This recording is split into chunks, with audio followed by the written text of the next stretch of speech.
हा बाळा तू किती आहे तुला काय वाटतं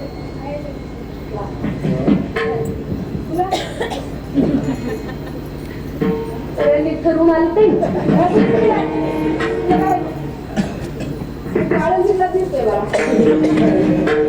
त्यांना माहितीये महाराज त्यांना माहितीये रात्री कधी राहायला ते कशाला यांचा नादी लागावं त्याला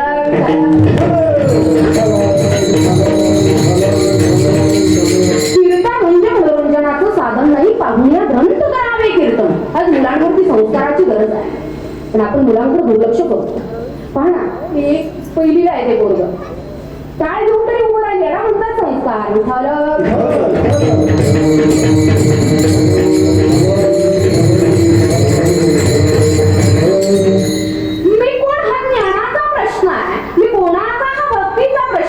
आणि मी कशा करता हा कर्माचा प्रश्न ज्यावेळी मुलगा वडिलांच्या खांद्यावर बसतो त्यावेळी तो वडिलांपेक्षा दूरचं पाहू शकतो का नाही पण मुलगा ज्यावेळी लहान असतो त्यावेळी तो लांबचं किंवा दूरचं पाहू शकत नाही कारण मुलांना घडवण्यासाठी आई वडिलांची ती जबाबदारी असते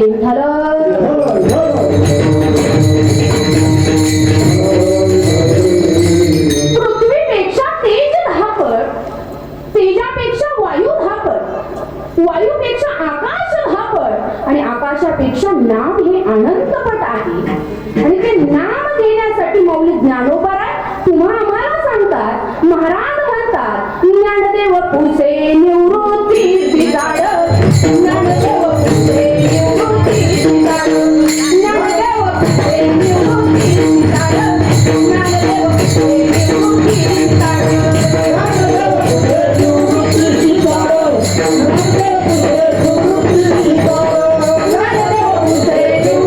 बिजाड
गायी काही असेल पण पक्वदे असेल ना असं वाटत मी तर गायनच कधी करावं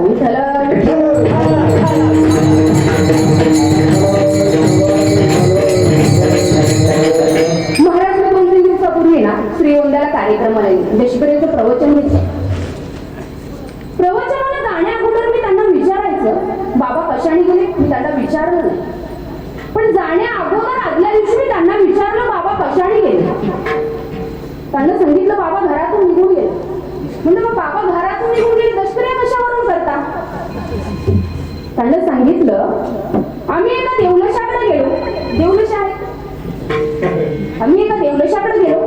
देवलशाने सांगितलं तुमचे बाबा हयात नाही म्हणजे ते गेलेले आहे तुम्ही दशक्रिया करून टाका ते ब्राह्मणाकडे गेले ब्राह्मणाला सांगितलं ब्राह्मणाने तारीख दिली शीत काढली यांनी मला फोन केला मीही मागचा पुढचा विचार करायचा केला नाही मीही दशक्रियेला गेले प्रवचन झालं आणि कावळा शिवला आणि 13 वेळा म्हातारा घरी आला श्रीमंत बापाचं पिंडदान करणारी मुलं जन्माला आली तर कुणालाही दोष आहे आणि आई वडिलांनाही दोष आहे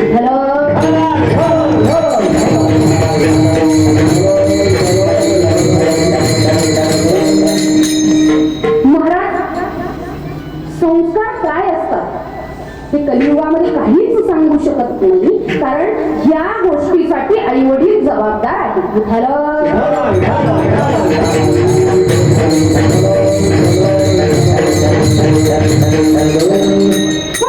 म्हणतात गंगेचं पाणी जर चिखलातून वाहत गेलं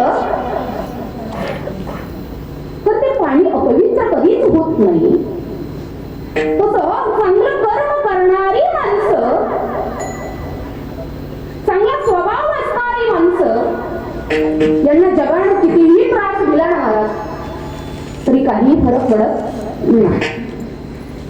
मग महाराज म्हणतात जगद्गुरु तुकाराम महाराजांना रामेश्वर भट्टांना त्रास दिला आणि त्याच रामेश्वर भट्टानं जगद्गुरु तुकाराम महाराजांची आरती लिहिली.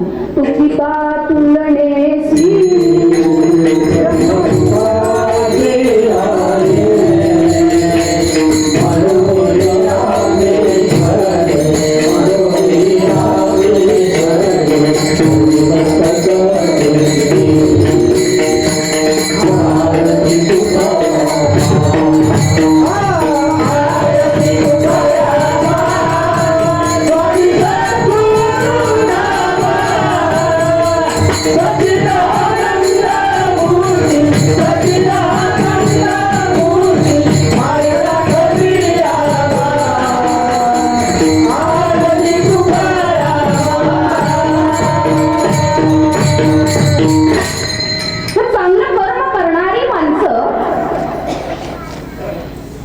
वाईट कर्म करणारी माणसं. जसं माऊली ज्ञानोबा रायांनाही जगाला त्रास दिला पण माऊली ज्ञानोबा रायांना त्रास दिलेला कोणत्याही ग्रंथामध्ये नमूद केलं नाही, लिहून ठेवलं नाही. पण माऊली ज्ञानोबा रायांना जगात चांगलं व्हावं हे मात्र लिहून ठेवलं. महाराज म्हणतात जे फळांची व्यंकटी सांडो तया सत्कर्मी वाढो भूता परस्परे पडो मैत्र जीवांचे. जे चांगलं आहे ते संतांना लिहून ठेवलं विठ्ठल.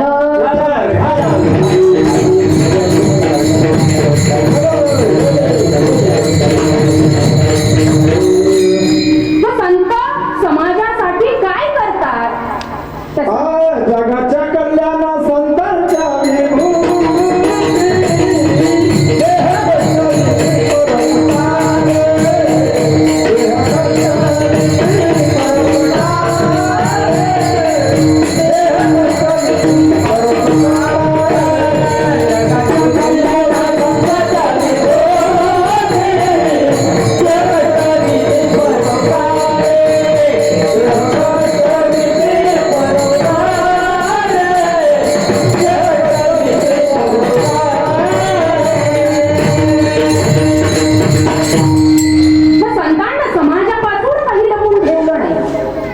देवापासून काही लपून ठेवलं, संतांना स्वतःपासून काही लपून ठेवलं. जे जे कळालं, जे जे माहीत झालं ते ते समाजापर्यंत नेण्याचं काम ज्या वर्गानं केलं त्यांना संत म्हणतात विठ्ठल.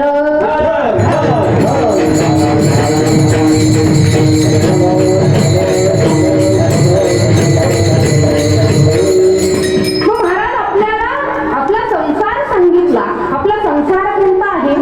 आपला संसार मडक्या गाड्यांचा आहे की नाही? मी नाही केलं नाही तर तुम्हाला सांगितलं असतं नाही का? अरे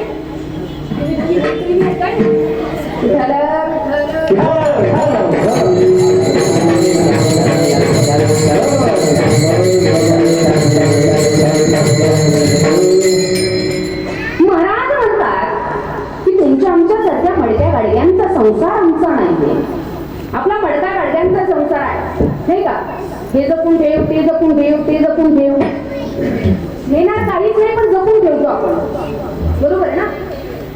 मग संतांना समाजापासून काही लपून ठेवलं नाही. जे जे कळालं, जे जे माहीत झालं ते ते समाजापर्यंत नेण्याचं काम ज्या वर्गानं केलं त्यांना संत म्हणतात विठ्ठल.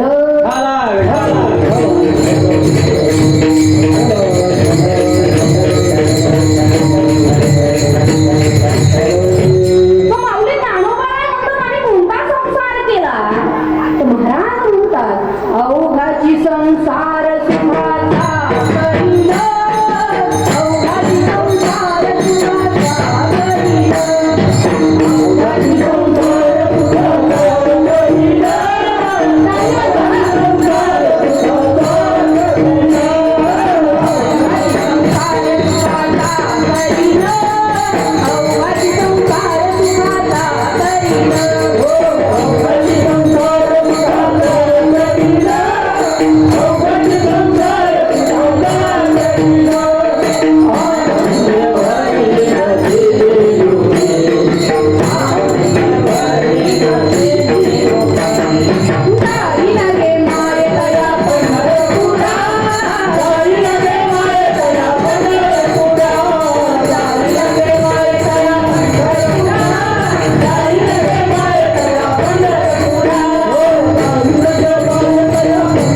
श्रीकृष्णाला किती बायका होत्या?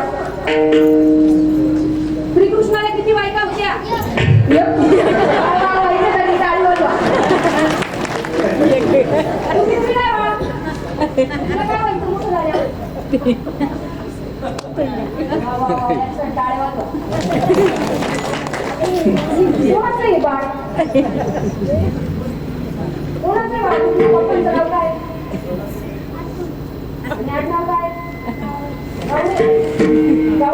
हुशार वाटत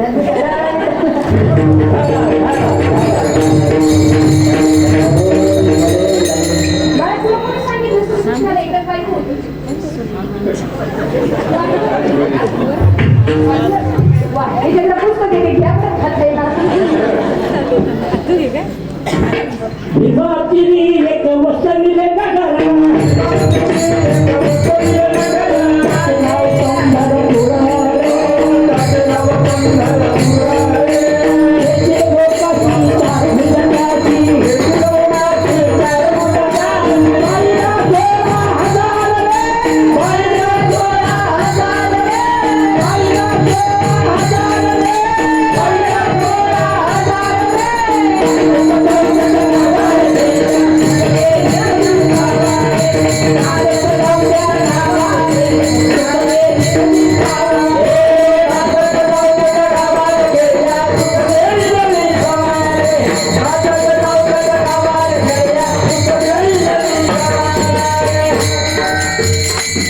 त्यापैकी 16,107 जणींना मोर्चा काढला रुक्मिणीच्या घरावर.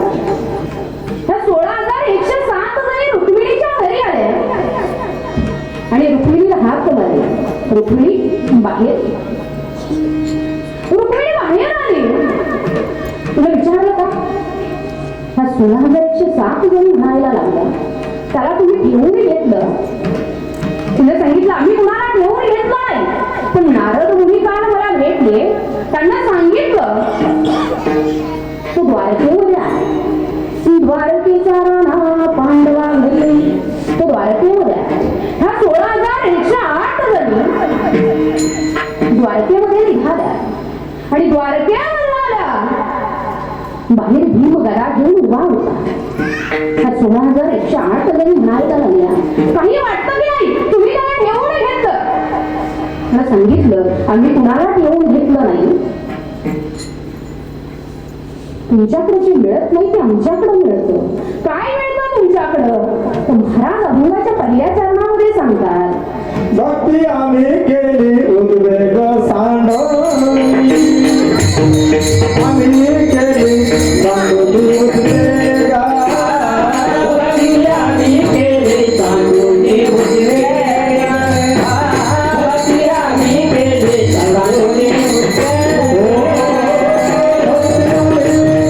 सांडोनी उद्वेग.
महाराज जसं असेल ना चुकलं तरी काही प्रॉब्लेम नाही. मी तर काही आपण काही कोणाला करणार नाही का आपण काही मोठे महाराज नाही किंवा काही नाही. मी तुमच्यापेक्षा लहान आहे आणि मी तुमच्या पुढे नतमस्तक आहे. कारण सगळ्याच गोष्टी मला येतील आणि सगळ्याच गोष्टी तुम्हाला येतील असं काही नाही. सगळ्यांनी एकमेकाला समजून घेणं याला परमार्थ म्हणतात.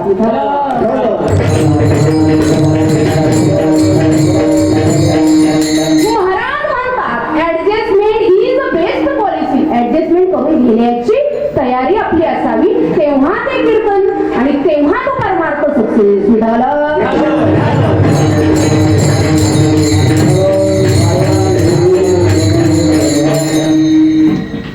पहा आपलं वय झालं आता तुमचं वय झाली मग आम्ही तुम्हाला हसणार तुम्ही आम्हाला हसताय. हे आजची सारखीच माझ्याकडे बघून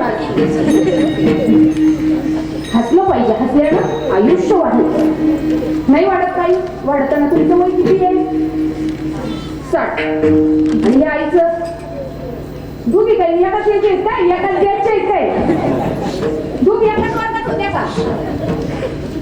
हा अरे वा हा काय काय तुम्ही लावून घेतला आपण पैसे देऊन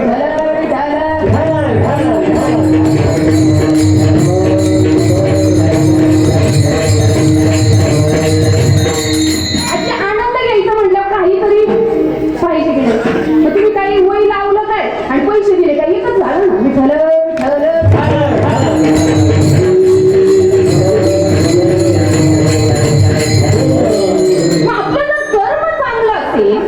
देव चांगलं फळ देतो आणि कर्म जर वाईट असेल तर देव वाईट फळ देतो. एक मुळी विक्या होता. मुळी विकायचा रोज डोंगरावर जायचा मुळी आणायचा मुळी विकायचा. डोंगरावरून खाली यायला त्याला 2-3 तास लागायचे. तो मुळी विक्या एक दिवस कंटाळला आणि मुळी घेऊन येताना त्या कल्पवृक्षाच्या झाडाखाली ती मुळी टाकून दिली आणि त्या झाडाखाली बसला. आणि त्या झाडाखाली बसल्याच्या नंतर त्याच्या मनामध्ये आलं की आपण मेलेलं बरं. आपल्याला वाटतं की नाही कधीतरी मेलेलं बरं. त्याने यमाला हाक मारली. यमराज तुम्ही माझ्या समोर या कारण मला हा जीव नको आहे. थोड्या वेळात एक अक्राळ विक्राळ रूप घेऊन राक्षस त्याच्या समोर येऊन उभा राहिला. त्या मुलीने विचारलं कोण आहे आणि सांगितलं तू तर आता मला आवाज दिला म्हणून मी तुझ्या समोर येऊन उभा राहिला. त्याने सांगितलं कोण आहे. यमानं सांगितलं मी यम आहे. यमाचा पाहुणा प्राण होय. त्याने सांगितलं तू मला हाक मारली म्हणून मी आलो. त्याने सांगितलं मी मरण्यासाठी तुला हाक मारली नाही. या जंगलामध्ये या झाडाखाली बसलो आहे. मला मुळी घेऊन विकण्यासाठी जायचं आहे पण मुळी उचलून देण्यासाठी माझ्याकडे माणूस नाही म्हणून मी तुला हाक मारली.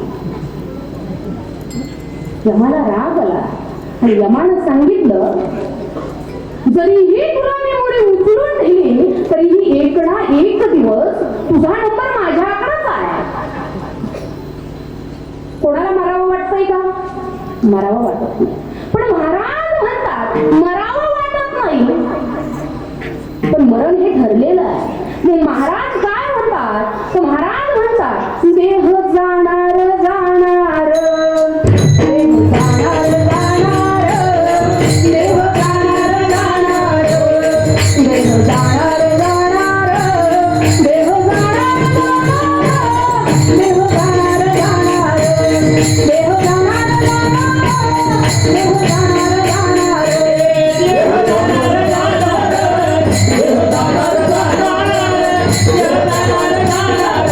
देह जाणार जाणार देह जाणार जाणार देह जाणार जाणार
भजनात आनंद आहे. महाराज तुम्हाला वाचवताना किती आनंद वाटतो.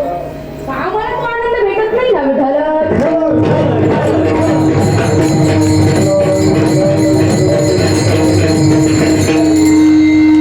आनंद भजनामध्ये आहे.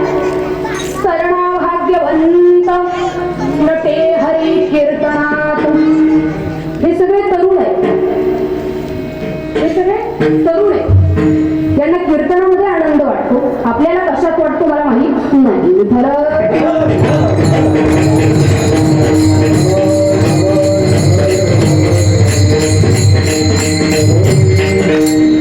पहा, आपण पैशानं आणि संपत्तीनं जर श्रीमंत असेल, भरपूर लोक पैशाने श्रीमंत असतात दादा, संपत्तीनं श्रीमंत असतात, पण मनावर श्रीमंत असणारी माणसं कमी आहेत. कारण मनानं श्रीमंत असणारी माणसं ही गरीब असतात. तुम्ही म्हणाल ते कसं? मनानं श्रीमंत असणारी माणसं महाराज शेवटपर्यंत माणसांना साथ देतात, पण पैशानं संपत्तीनं श्रीमंत असणारी माणसं तुम्हा आम्हाला गरीब माणसांना कमी देतात. पण महाराज त्याच्या पुढे जाऊन सांगतात की बाबांनो, ज्याला अहंकार झालेला आहे, ज्याला गर्व झालेला आहे, पण एकदा स्मशानामध्ये राऊंड मारूया. त्या स्मशानामध्ये चांगले चांगले राख झालेले दिसतील. अहंकारे नाडिले तुका म्हणे माया गे, तुका म्हणे माया गे, तुका म्हणे माया गे. अहंकारे नाडिले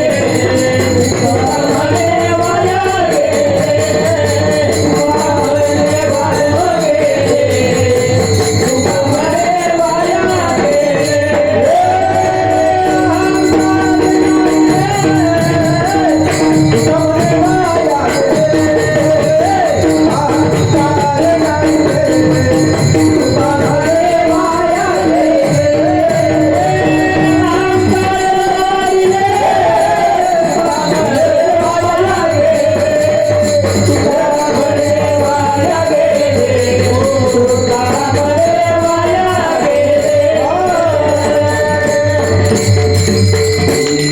म्हणून परमार्थामध्ये अहंकार चालत नाही. महाराज म्हणतात नम्र झाले भूता तेने कोंडिले अनंता.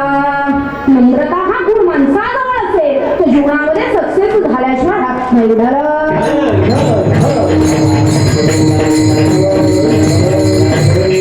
महाराज आपण पैशाने ग्रंथ खरेदी करू शकतो, पण ग्रंथातलं ज्ञान खरेदी करू शकत नाही.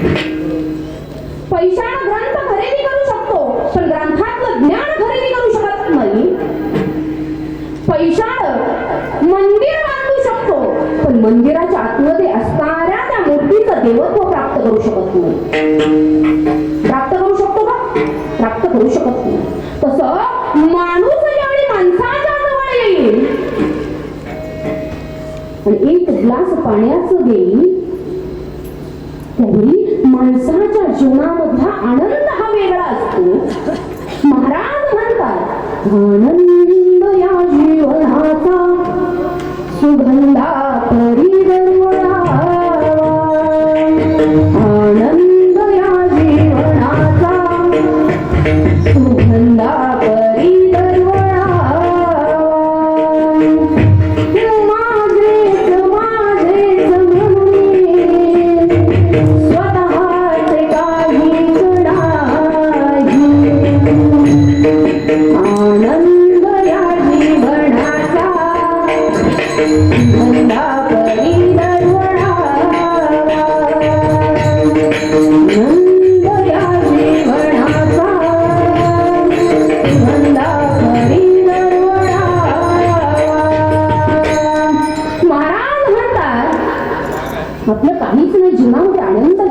आनंदाने जीवन जगा.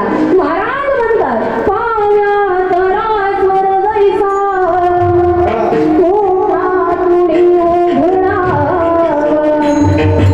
आनंद या जीवनाचा सुगंधा करी दरवळावा. आनंद या जीवनाचा सुगंधा करी जीवनामध्ये सुगंध आहे पण त्याच्यापर्यंत आपण गेलेलो नाही. आणि म्हणून जीवनामध्ये ज्या दुःखानं पाठलाग चालू केला ते दुःख पाठलाग सोडायला तयार नाही. महाराज म्हणतात सुखाचा जर व्यवहार केला तर सुख वाट्याला आहे आणि दुःखाचा जर व्यवहार केला तर दुःख वाट्याला. मग सुखाचा व्यवहार म्हणजे काय आणि दुःखाचा व्यवहार म्हणजे काय? तर महाराज म्हणतात सुखाचा आणि दुःखाचा जर व्यवहार केला. महाराज म्हणतात सुखाचे व्यवहार सुखलाव झाला आनंद कोंदला मागे. मग दुःखाचा व्यवहार म्हणजे काय? तर महाराज म्हणतात दुःख बांधवडी आले हा संसार. दुःख बांधवडी आले हा संसार.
महाराज आज तुम्ही मंत्रमुग्धच केलं बरं का महाराज. आमचा दादा आणि हा दादा रोज येतो का माझ्यासोबत. महाराज रामनवमीच्या काळात आहे ना मी त्या दिवशी सप्त्याचं आमच्याकडे नियोजन झालं. रामजन्माचं कीर्तन माझ्याकडे आलं. म्हणजे महाराज बघा गायक वादक गायक नाही वादक नाही कीर्तन कारण लागल तेवढे झाले.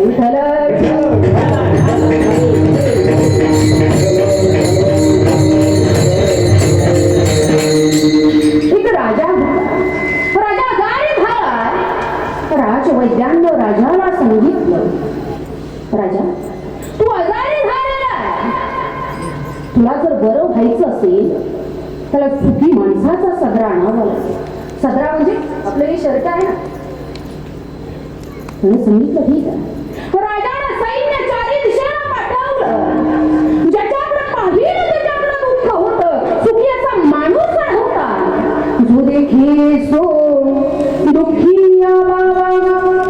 राजा दुःखिया प्रजा दुःखिया दुःखिया घर वैरागी. जो देखे सो दुःखिया बाबा. ज्याच्याकडे पाहिलं त्याच्याकडे दुःख होतं. सुखी असा माणूस होता. सैन्य निघालं. जात असताना एका जंगलामध्ये एक भिकारी झोपलेला होता. खायला अन्न नव्हतं. प्यायला पाणी नव्हतं. अंगावर कपडे नव्हते. सैन्यानं त्या राजाला विचारलं. राजानं सांगितलं त्या भिकाऱ्याला विचारलं. भिकाऱ्याला विचारलं तू सुखी आहेस का? भिकाऱ्यानं सांगितलं हो मी सुखी आहे. सैन्याला प्रश्न पडला. ह्याच्याकडे काहीच नाही तरी हा म्हणतो मी सुखी आहे. सैन्याने भिकाऱ्याला विचारलं तू कशावरून सुखी आहे? सैन्यानं सांगितलं तू सुखी आहेस कशावरून? भिकाऱ्यानं सांगितलं तुम्ही राजाला बोलावून घ्या. सैन्यानं राजाला बोलावलं आणि राजा राजानं भिकाऱ्याला विचारलं की कशावरून सुखी आहे. अंगावर कपडे नाही, खायला अन्न नाही, प्यायला पाणी नाही, मग सुखी आहेस कशावरून? तर सांगितलं, राजा राजा सुख हे दिसत नसतं राजा. राजा सुख हे दिसत नसतं राजा. राजा सुख हे मिळत नसतं राजा. राजा सुख हे मांडण्यावर आहे. तेव्हापासून राजा सुख हे मांडण्यावर आहे म्हणू लागला आणि राजा आजारातून बरा झाला. आणि म्हणून महाराज अभंगाच्या दुसऱ्या चरणामध्ये सांगतात, सुख माझा संताच्या या संगे, सुख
आयुष्य हातामध्ये नाही. आई जरा बोलत जा. हा वा. आयुष्य आपल्या हातामध्ये नाही. आयुष्य जर आपल्या हातामध्ये असतं, श्रावण बाळाचं वय मरायचं होतं का? श्रावण बाळाचं वय मरायचं होतं का? श्रावण बाळाचं वय मरायचं नव्हतं. श्रावण बाळाचं जर वय मरायचं असतं, राजा दशरथानं मान सोडला नसता आणि श्रावण बाळाचा वध झाला नसता. आयुष्य हातामध्ये नाही. आयुष्य मोजाया बैसला मापारी, तू काय व्यवहारी संसाराच्या येईन ओढोनी, ठाऊक नसताना तो काळ कधी येईल आणि घेऊन जाईल कोणालाच माहित नाही. आयुष्य हातामध्ये नाही. दुसऱ्या बाजूला भविष्य. आयुष्य जात आहे पहा, आयुष्य जात आहे पहा, आयुष्य जात आहे पहा, आयुष्य जात आहे पहा. काळ जपते पहा, काळ जपते पहा, काळ जपते पहा, काळ जपते पहा. वैताचा भोगवा, वैताचा भोगवा, वैताचा भोगवा, वैताचा भोगवा. हरिला श्री हरी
आयुष्य आपल्या हातामध्ये नाही.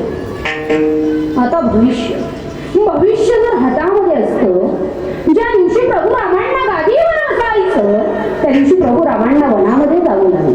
निघाला राम वनवासा, निघाला राम वनवासा, निघाला राम वनवासा, नियतीचा पडला भासा, निघाला राम वनवासा, निघाला राम वनवासा, निघाला राम वनवासा.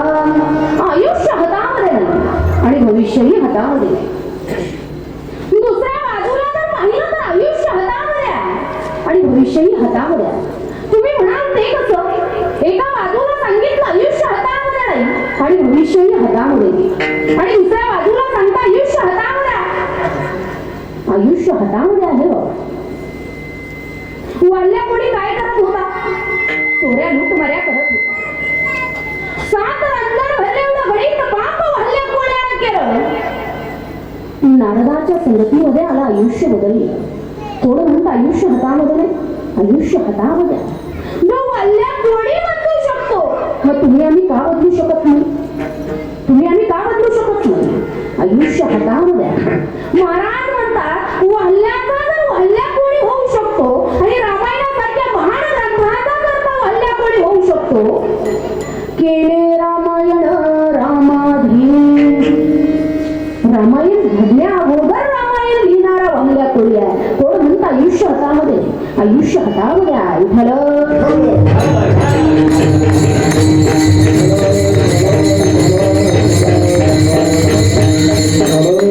आता भविष्यही आपल्या हातामध्ये आहे.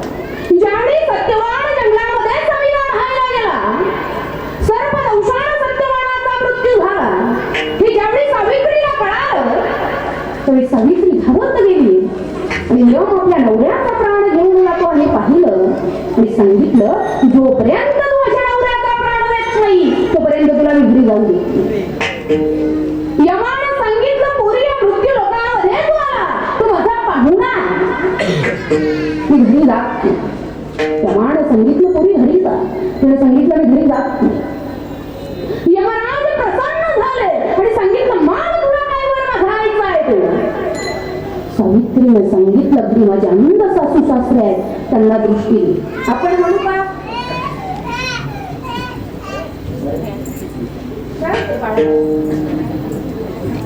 घरी माझे आनंद सासू सासरे आहेत त्यांना दृष्टी दे. आपण म्हणू का तुम्ही म्हातारे कुठं वाटाले?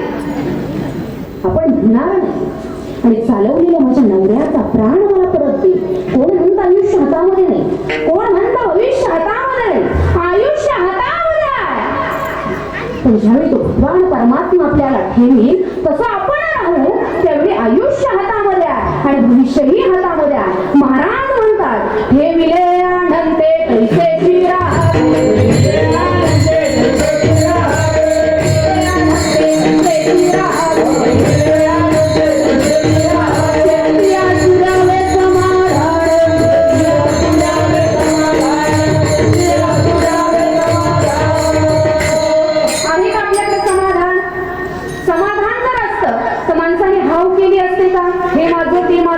आपलं काहीच नाही.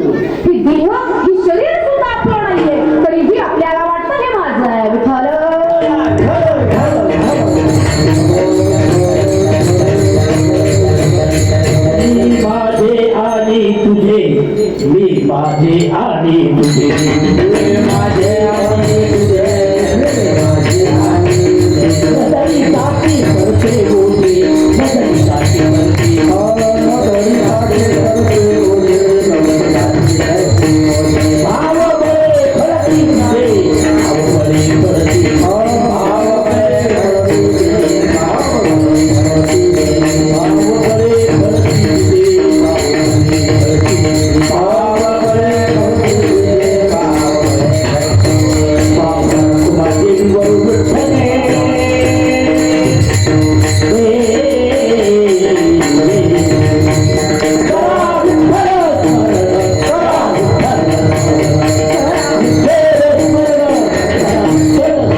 चालू आहे, बरोबर ना? भगवान शंकर आणि पार्वती यांचा विवाह झाला आणि विवाह झाल्याच्या नंतर पार्वती मातेच्या वडिलांनी भगवान शंकरांना लंका दान केली. आपल्याला देतील का सोन्याची लंका? सोन्याची लंका दान केली. लग्न झालं आणि लंकेचं म्हणजे त्या घराची वास्तुशांती करण्यासाठी ब्राह्मणाला फोन केला. रावणाला फोन केला. रावणानं तारीख घेतली, पूजेला आले, पूजा झाली आणि पूजा झाल्यानंतर भगवान शंकरानं विचारलं, तुझी दक्षिणा काय? रावणानं लंकाच मागितली. भगवान शंकर भोळं दैवत आहे, त्याने देऊन टाकली. भगवान शंकरानं ती लंका दिली, पण पार्वती माता आणि भगवान शंकरांचं भांडण चालू झालं. पार्वती माता रागानं निघून गेली. माझ्या वडिलांना दिलेली सोन्याची लंका तुम्ही रावणाला दिली, आता राहायचं कुठे? भगवंतानं सांगितलं, तू तुझं माझं वास्तव्य माझ्या मित्रांमध्ये आहे. कुठं आहे त्यांचं वास्तव्य? भगवान शंकर म्हणतात, भूते वेताळ नाचती, भूते वेताळ नाचती, भूते वेताळ नाचती, भूते वेताळ नाचती,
हे भोळं दैवत, आपण त्याची जर भक्ती केली तर ते पावल्याशिवाय राहत नाही. विठोबार कुमारी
असंच पाहिजे ना, शांत पाहिजे आणि ऐकणारा श्रोतृवर्ग चांगला पाहिजे. विठ्ठल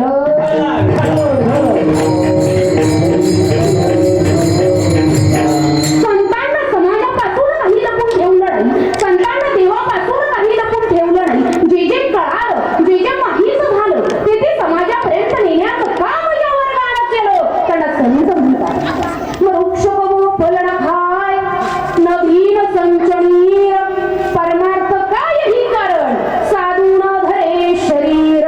झाड कधी आपलं फळ खात नाही, नदी कधी आपलं पाणी पित नाही.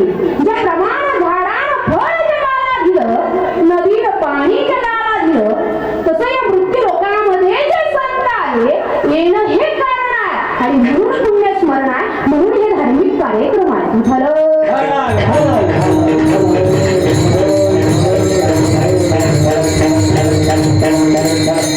ज्यावेळी समुद्रावर नळ नीळ गमवून हनुमंत वानर सेनेनं प्रारंभ केला, मोठमोठी शिळा दगड आणायचे, त्यावर प्रभूचे राम नाम टाकायचे आणि टाकल्यानंतर ते दगड करायचे. हे प्रभू रामायण पाहिलं, माझ्या नावानं दगड करतात, तुम्ही टाकल्यानंतर का करणार नाही? प्रभू राम दुसऱ्या दिवशी पहाटेच ते तुकडं गेले. एक दगड घेतला, समुद्रामध्ये टाकला, तो दगड बुडाला. दुसरा दगड घेतला, समुद्रामध्ये टाकला, तोही दगड बुडाला. आणि तिसरा दगड घ्यायला खाली वाकले, पाठीमागे हनुमंतराय हात जोडून उभे होते. हनुमंतराय हात जोडून उभे होते. प्रभू रामानं मागे वळून पाहिलं तर हनुमंतराय हात जोडून उभे होते. राम प्रभू विस्मयकारक झाले आणि विचारलं, हनुमंता केव्हा आलास? हनुमंतरायानं सांगितलं, देवा पहिला दगडाला. देव विस्मयकारक झाले. हनुमंतरायानं सांगितलं, देवा तुझ्यामुळं नाही, तुझ्या नामामुळं दगड करले. महाराज म्हणतात, तरले तरती हा भरवसा, तरले तरती हा भरवसा, तरले तरती हा भरवसा, तरले तरती हा भरवसा. तरले तरती हा भरवसा,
चांगलं वाटतंय म्हणतोय विठ्ठल विठ्ठल.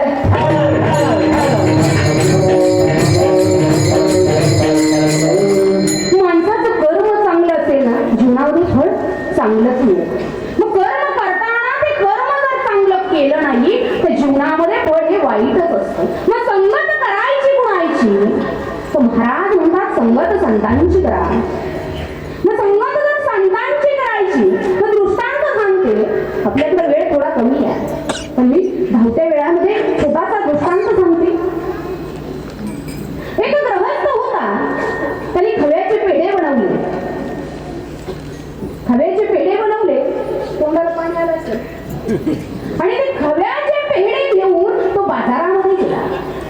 आणि बाजारामध्ये गेल्याच्या नंतर त्यानं संगत अशा व्यक्तीची केली.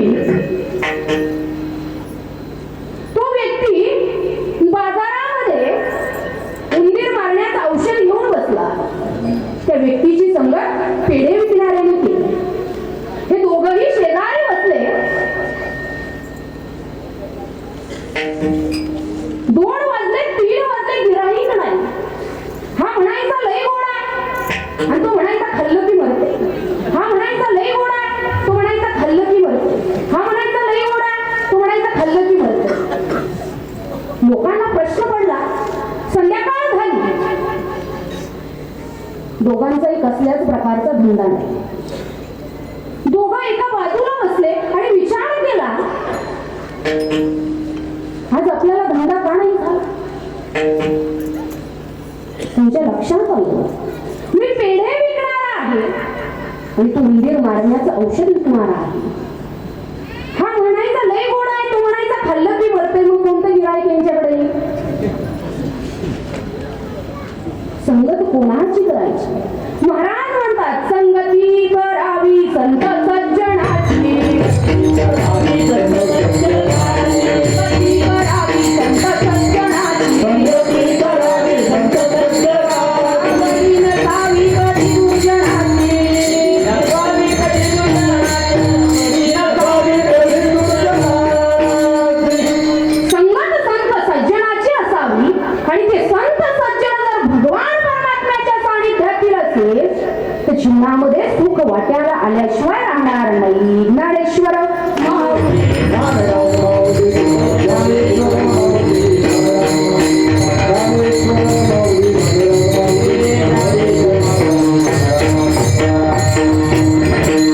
भक्ती मार्गाकडे का वळत नाही. भक्ती मार्ग का तयार होत नाही तर संसार आहे आता आहे आणि तो आपला. संसार आहे की नाही.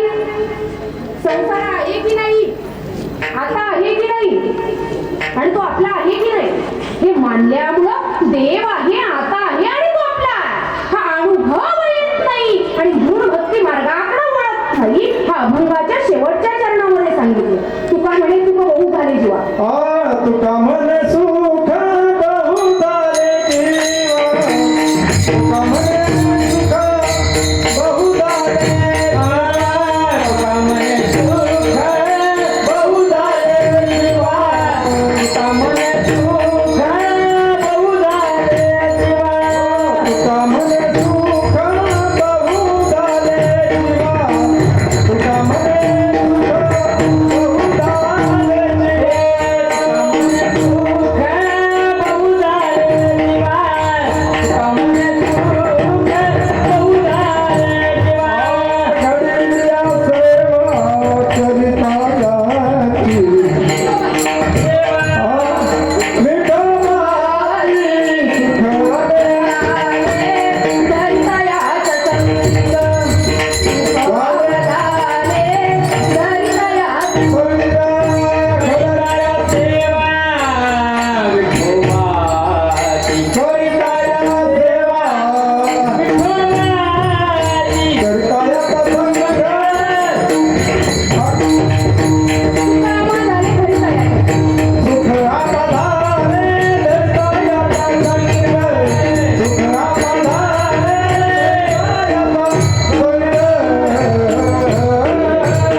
नाही का महाराज. गेले महाराज काही विचारा महाराज लेट का आले तुम्ही कीर्तनाला. एक तर आधीच लेट झालं तुम्ही त्याच्यात लेट आली ठलं. श्रीकृष्ण परमात्म्यासारखी भक्ती करणार तुम्ही म्हणत आणि त्याच गवळणी श्रीकृष्ण परमात्म्याला म्हणतात काय म्हणतात, हरीने माझे हरिले चित्त, हरीने माझे हरिले चित्त, हरीने माझे हरिले चित्त, हरीने माझे हरिले चित्त, हरीने माझे हरिले चित्त, हरीने माझे हरिले चित्त, हरीने माझे हरिले चित्त, हरीने माझे हरिले चित्त, हरीने माझे हरिले चित्त,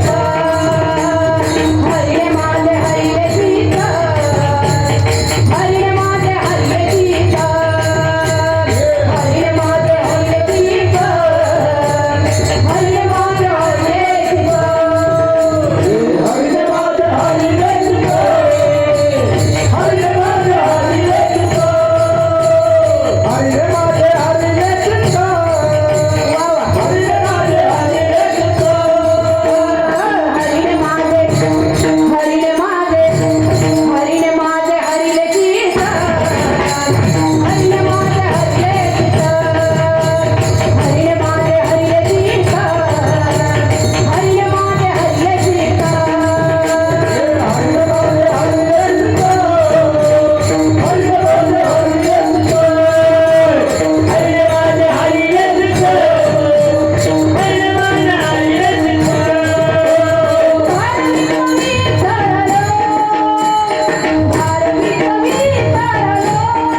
सगळ्यांनी एकदा हात वर करा आणि तुमचे आशीर्वाद आम्हा सगळ्यांना द्या, कारण अशीच तुमची सेवा घडत राहो एवढीच भगवान परमात्म्याच्या चरणी मी प्रार्थना करते. आणि सगळ्यांनी एकदा भजन करायचे, करणार ना? लगेच खाली का भूक लागली काय? बरं एकदा खाली घ्या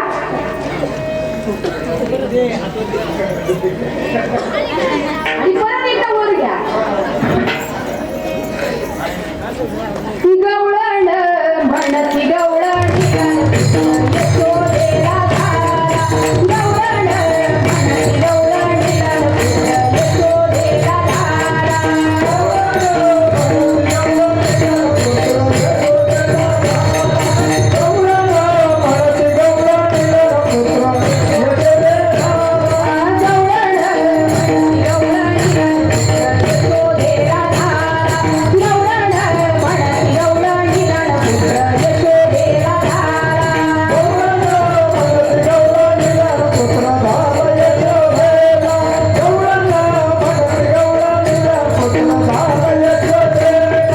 यशोदेला झाला पुत्र यशोदेला झाला यशोदेला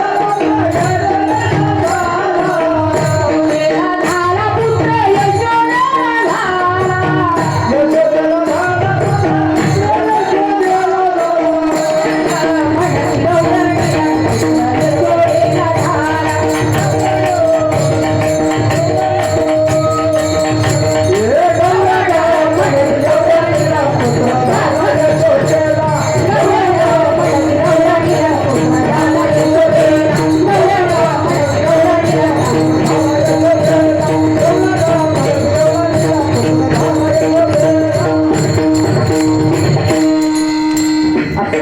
चालू असलेला अखंड हरिनाम सप्ताह आणि सप्ताहातील आजची दुसऱ्या दिवसाची कीर्तनरूपी सेवा समस्त ग्रामस्थ महेश दादा असेल, गणेश दादा असेल, आमचे पंडित गाडे असतील, सर्व आमचे भजनी मंडळी असतील, आमचे महाराज मंडळी असतील, देरे महाराज असतील, विजयराम महाराज असतील, आमचे बाबा वय झाले तरी ते छान गायन करतात. पिंगळे महाराज, मोरे महाराज, अजून बाबा तुमचं काय नाव? पिंगळे बाबा तुमचं. आणि महत्वाचं काय माहितीये का, आजच्या चौकार पण महिला आहे, टाळ्या वाजवा त्यांच्यासाठी. दत्त चोपदारी करीत असे, महिलांनी चोपदारी केली याच्यामध्ये काही वाईट नाही. आणि त्याच्यात तुम्हाला एक गोष्ट सांगू का, आपल्या लोकांना एक सवय आहे, चांगलं करायला गेलं की त्याला नाव ठेवतात. नाव ठेवू नको बाबा. परमार्थामध्ये कर्म पाहिलं जातं. तुमचं कर्म जर चांगलं असेल तर ते फळ चांगलंच देतो का वाईट देतो? फळ चांगलं देतो. मग चांगलं जर फळ हवंय तर चांगलं कर्म करा. कर्म तेरा अच्छा आहे तो घर में मथुरा काशी आहे. मग कर्म जर चांगलं असेल तर घरामध्ये मथुरा काशी येते. विठ्ठल